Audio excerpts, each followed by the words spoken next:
Hello guys, please do not forget to check out the lovely services and products of our amazing sponsors.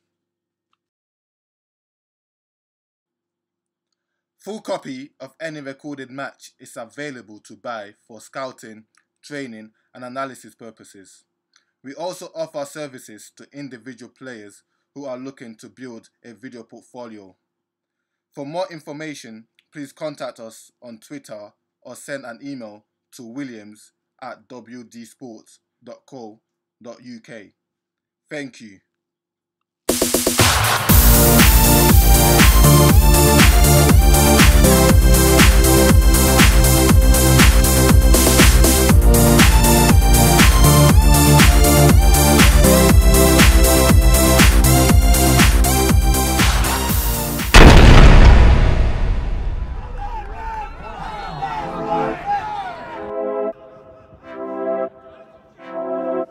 Hello and welcome back to WD Sports, episode 17 of the ESL Football Show.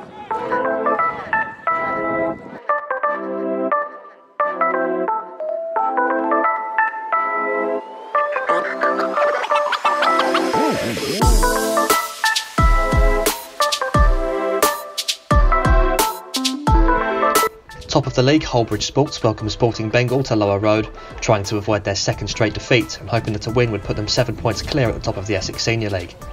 Sporting Bengal started the day in 5th with 3 games in hand on their opponents, knowing they could go top if they were to win all 3.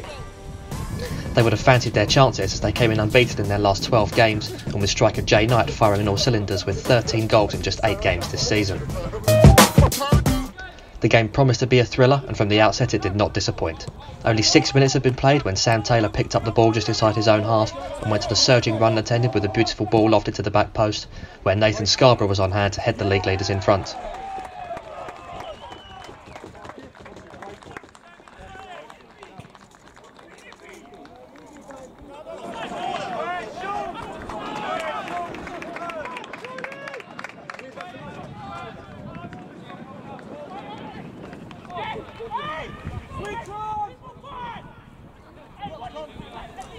Sporting Bengal would respond quickly.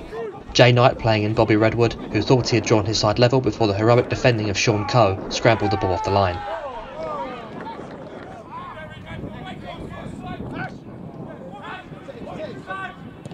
Stephen Carvel found some space in the box to curl a left-footed shot wide of the far post, and had another opportunity after a corner was cleared to his feet, but George Marsh in the Hullbridge goal was able to get his body behind it.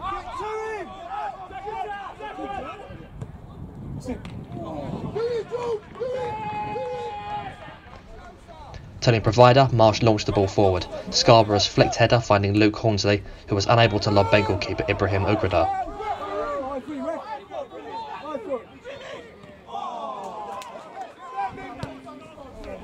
Hullbridge's lead could have been easily doubled had Scarborough's pass not forced Hornsley slightly wide, forcing the striker to cut back inside, allowing Bengal defenders to regroup.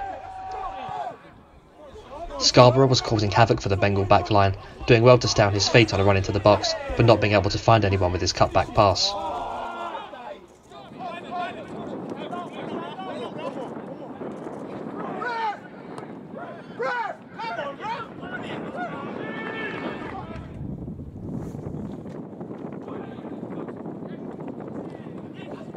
Hullbridge survived a goalmouth scramble attempt at an equaliser before flying back upfield.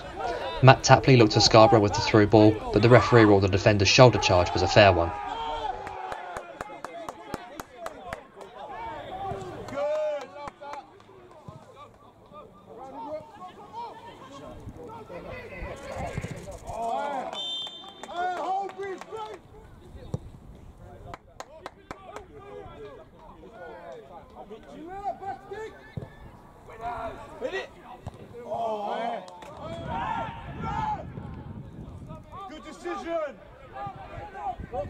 After Scarborough flashed a shot over the bar and directed a header wide of the post, he would have a part in Hullbridge's long-awaited second goal.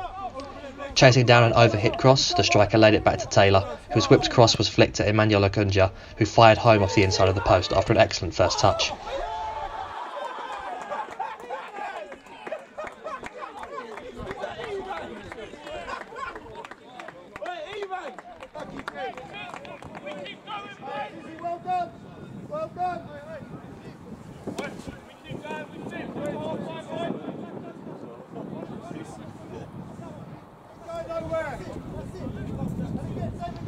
Up at the other end, Jay Knight turned Taylor inside out before firing just over the crossbar.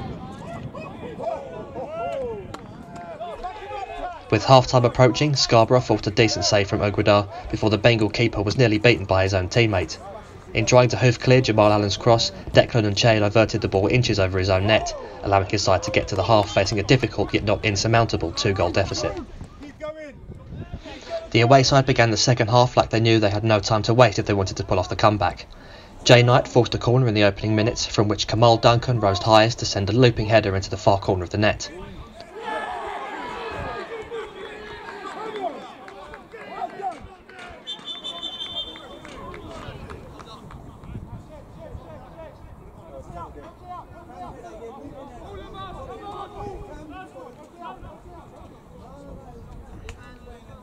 Spurred on, Bengal went in search of the equaliser, with Charles Gregory curling a free kick just over the bar.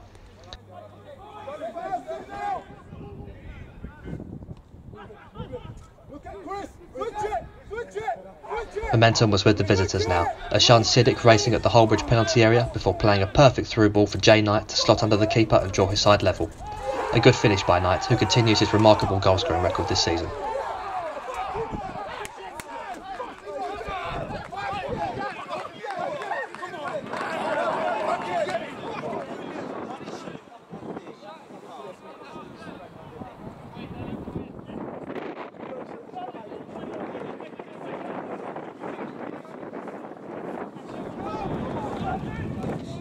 Hullbridge were having difficulty capturing the mojo from the first half, Scarborough finding himself crowded out by defenders and unable to steer crosses beyond the keeper.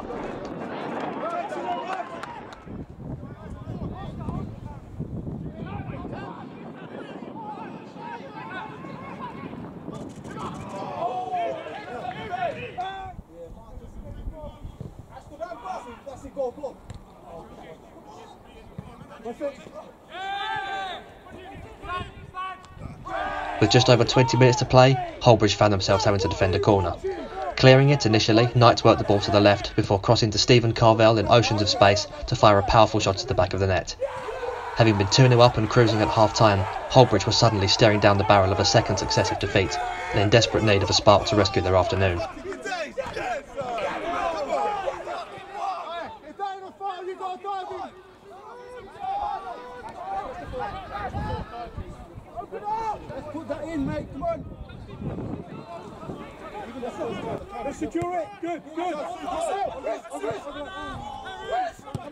The spark would come from their captain.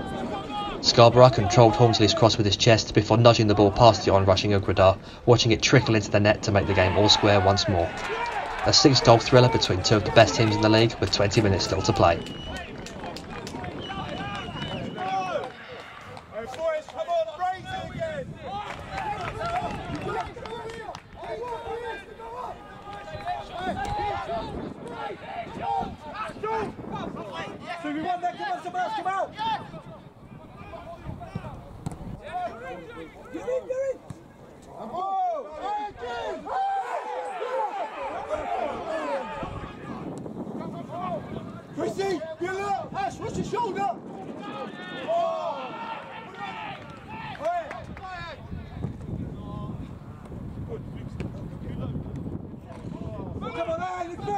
With time running out on the league leaders, they pressed forward, working the ball down the left flank before passing back to who else? Nathan Scarborough, to complete his hat-trick with an emphatic left-footed finish.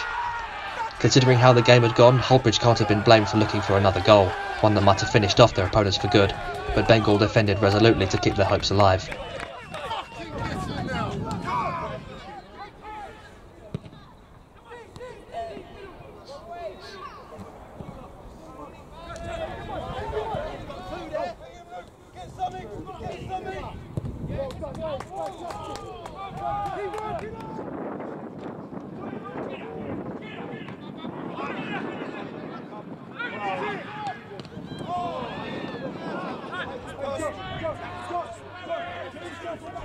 The tension proved too much for Hullbridge boss Darren Manning, who was sent off by the referee in injury time. It would have little bearing on the result, as Hullbridge held on to secure a memorable victory, extending their lead at the top of the Essex Senior League in the process. Sporting Bengal, meanwhile, still have 3 games in hand on the leaders, and could be proud of the spirit they showed in fighting back to take the lead after being 2 goals down at half-time.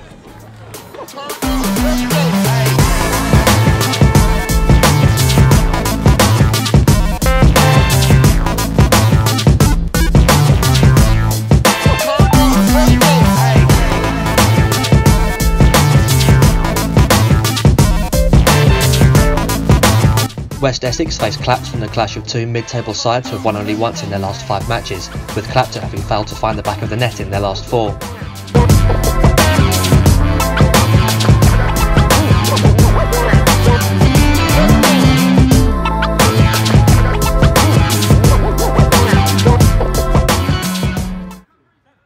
West Essex started the game brighter, Raj Gill showing some nice footwork on the right hand side, but his teammates couldn't produce a clear shot at goal at the end of it.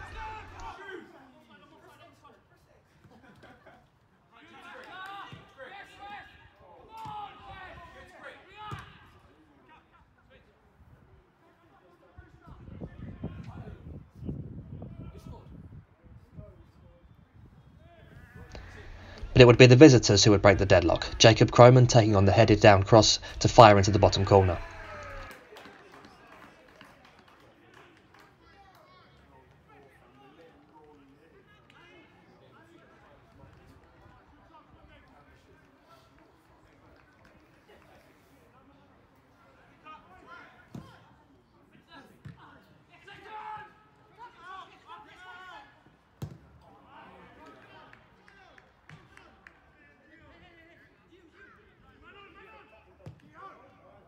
The side spent the rest of the first half trading hopeful long-range strikes, the closest efforts being a Callum Bloss free kick that was well saved by Joe Phillips, and a thunderous left-footed shot from a Clapton midfielder that rattled the goalpost.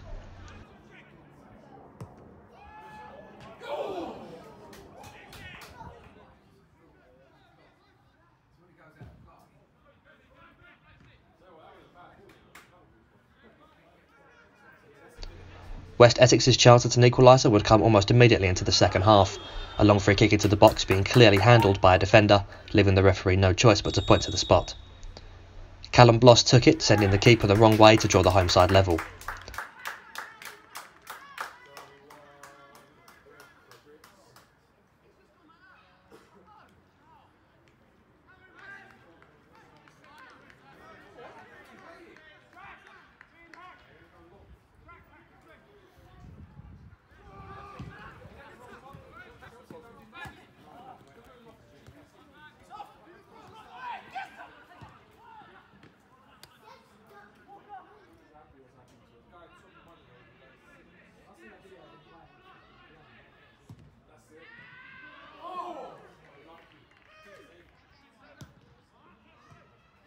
With half an hour to play, a Clapton through ball found the speedy Ali Al-Nashi, whose burst of pace took him smartly round the keeper to smash home into an empty net.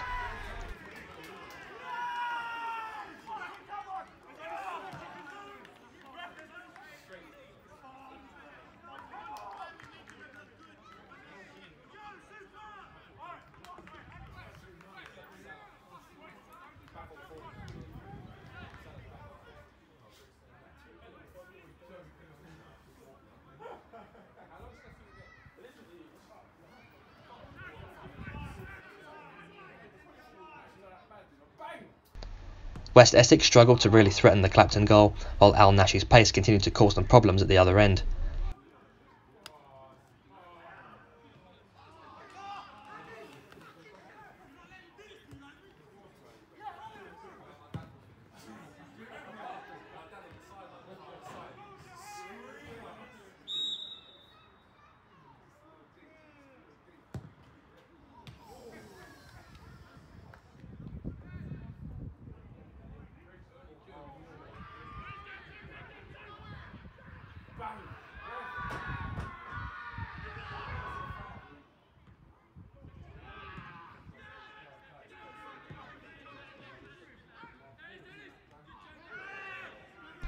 Clapton seemed more likely to score as the game progressed, turning West Essex spells of possession into swift counter-attacks, from which Giovanni added Clapton's third, being in the right place at the right time to steer home the rebound after Jack Coker's good save.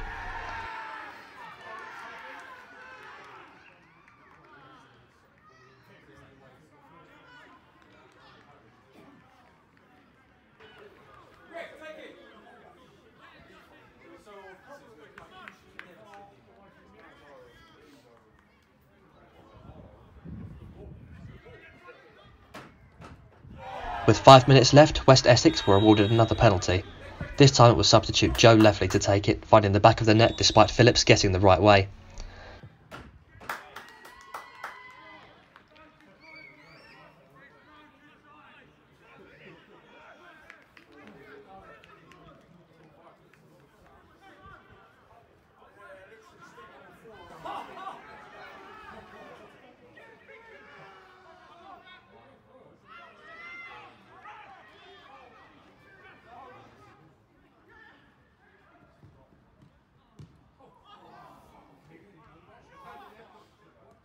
Clapton survived a late scare as Phillips almost fumbled a through ball in the presence of a lurking West Essex striker, but he recovered, allowing his side to hold on and secure the much needed 3 points.